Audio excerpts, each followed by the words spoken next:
তো 2026 সালে SSC result দেওয়া হয়ে গেছে। অনেকেই রেজাল্ট এখনো দেখতে পাচ্ছেন না। তো আজকের ভিডিওতে আমি দেখাবো কিভাবে আপনি সহজেই নিজের রেজাল্ট নিজে বের করে দেখতে পারবেন।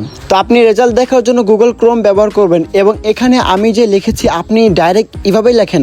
আপনার অন্য কোনো ভিডিও দেখার দরকার নেই। জাস্ট আমি যে লেখা লিখেছি ওইটা কপি করেন বা খাতায় নোট করে আপনি ওইভাবে টাইপ করেন। করার পর দেখবেন যে আপনার কাছে ওয়েবসাইট চলে আসবে। তো দ্বিতীয় নাম্বার যে ওয়েবসাইট ওইখানে চলে আসবেন। আর এখানে আপনার যাবতীয় তথ্য দিলে আপনার মানে যে বোর্ড পরে অনেক কিছু রোল এগুলো সিলেক্ট করে পরে সাবমিট করলে আপনার রেজাল্ট অবশ্যই খুব সুন্দরভাবে দেখতে পারবেন। আর ভাই বাকি ভিডিও এরকমভাবে অত কথা শোনার টাইম নেই। আমি যেটা বললাম আপনারা শুধু আমি যে লেখা দিয়েছি ওই লেখা দিয়ে সার্চ করেন সুন্দর হবে। একটা ওয়ার্ড স্পেস যেন ভুল না হয় এটা লেখে সার্চ করলে দেখবেন যে আপনার রেজাল্ট সুন্দরভাবে দেখা। আর আপনাদের এত কিছু লিখতেও হবে না, যেহেতু বাংলাদেশে অনেক মানুষ ওই ওয়েবসাইটে গিয়ে সার্চ করতেছে। তো আপনি ডাব্লিউ দুইটা লেখার পরেও দেখবেন যে ওই ওয়েবসাইট শো করা শুরু করবে।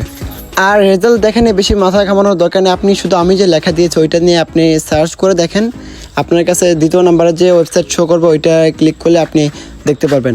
আর অবশ্যই ভিডিওতে লাইক করো আর চ্যানেলটা সাবস্ক্রাইব করে দাও। দেখা হবে নতুন অন্য কোনো ভিডিওতে।